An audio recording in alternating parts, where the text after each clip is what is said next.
September 20-നാണ് ആഗോള അയ്യപ്പ സംഗമം നിശ്ചയിച്ചിരിക്കുന്നത്. അയ്യപ്പ സംഗമത്തിന് പൂർണ്ണ പിന്തുണയുമായി NSS. ആഗോള അയ്യപ്പ സംഗമം വിശ്വാസങ്ങൾ സംരക്ഷിച്ചുകൊണ്ടാണ് നടത്തുന്നതെന്നും അതിൽ NSSന് എതിർപ്പില്ലെന്നും NSS vice president Sangeeth Kumar റിപ്പോർട്ടറിനോട് പറഞ്ഞു. ആചാര സംരക്ഷണമാണ് NSSന്റെ നിലപാട്. സർക്കാരിൽ പൂർണ്ണ വിശ്വാസമാണ്. NSSന് രാഷ്ട്രീയമില്ലെന്നും വിശ്വാസത്തിന് കോട്ടം തട്ടുമ്പോൾ മാത്രമേ NSS രംഗത്ത് വരാറുള്ളൂവെന്നും സംഗീത് കുമാർ പറഞ്ഞു.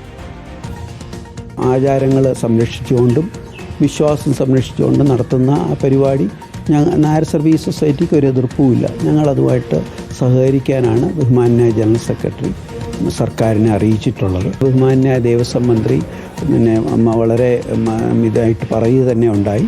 ഈ ആഗോള അയ്യപ്പൻ സംഗമം ശബരിമലയിലത്തെ ആചാരങ്ങളെല്ലാം സംരക്ഷിച്ചുകൊണ്ടും വിശ്വാസങ്ങൾ സംരക്ഷിച്ചുകൊണ്ടും മാത്രമായിരിക്കും നടത്തുന്നതെന്ന് അദ്ദേഹം ഇവിടെ പ്രഖ്യാപിക്കുകയുണ്ടായി.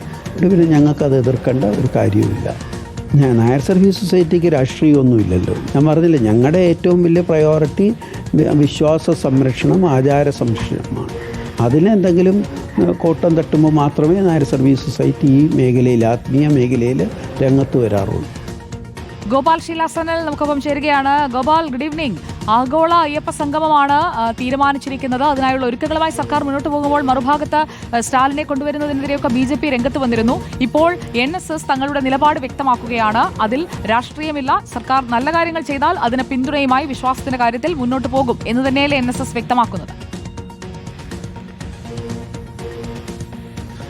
തീർച്ചയായിട്ടും സുജയ, സെപ്റ്റംബർ 20-ാം തീയതി ആഗോള അയ്യപ്പ സംഗമം നടത്താനുള്ള തീരുമാനത്തിന് പിന്നാലെ തന്നെ വിവാദങ്ങളുടെ കുത്തൊഴുക്കാണ്. ആ വിവാദങ്ങളെല്ലാം തന്നെ ഒരു വശത്തുകൂടി മുന്നോട്ട് പോകുമ്പോഴാണ് NSS തങ്ങളുടെ നിലപാട് പ്രഖ്യാപിച്ചുകൊണ്ട് ഇപ്പോൾ രംഗത്ത് വന്നിട്ടുള്ളത്. അതായത് ആഗോള അയ്യപ്പ സംഗമത്തിനെ പൂർണ്ണമായും NSS പിന്തുണയ്ക്കുന്നു എന്നും എല്ലാ പരിപാടികളിലും കൃത്യമായി സഹകരണം ഉറപ്പാക്കും എന്നുമാണ് NSSന്റെ വൈസ് പ്രസിഡന്റ് ആയിട്ടുള്ള സംഗീത് കുമാർ റിപ്പോർട്ടിനോട് അല്പനേരം മുൻപ് പ്രതികരിച്ചത്. അതായത് വിശ്വാസങ്ങൾ കൃത്യമായി സംരക്ഷിക്കും, ആചാരങ്ങൾ കൃത്യമായി സംരക്ഷിക്കും എന്ന ഉറപ്പ് ഇതിനോടകം തന്നെ സർക്കാരിന്റെ ഭാഗത്ത് നിന്ന് ലഭിച്ചിരുന്നു. ഇത് സംബന്ധിച്ച് കഴിഞ്ഞ ദിവസം പമ്പയിൽ വെച്ച് നടന്ന അവലോകന യോഗത്തിൽ തന്നെ NSS പ്രതിനിധികൾ പങ്കെടുത്തതും ഈ ഉറപ്പിന്റെ അടിസ്ഥാനത്തിലാണ്. അവിടെ വെച്ച് ദേവസ്വം മന്ത്രി അടക്കമുള്ളവർ ഇക്കാര്യം ആവർത്തിക്കുകയും ചെയ്തു. ആ പശ്ചാത്തലത്തിൽ ഒരു തരത്തിലും എതിർപ്പുന്നയിക്കുകയോ വിട്ടുനിൽക്കുകയോ ചെയ്യേണ്ട കാര്യമില്ല എന്നും വിശ്വാസങ്ങൾ സംരക്ഷിക്കുമെന്ന കാര്യത്തിൽ സർക്കാരിനെ പൂർണ്ണമായും വിശ്വാസത്തിൽ എടുക്കുന്നു എന്നുമാണ് NSSന്റെ സംസ്ഥാന വൈസ് പ്രസിഡന്റ് ശ്രീ സംഗീത് കുമാർ വ്യക്തമാക്കിയിരിക്കുന്നത്.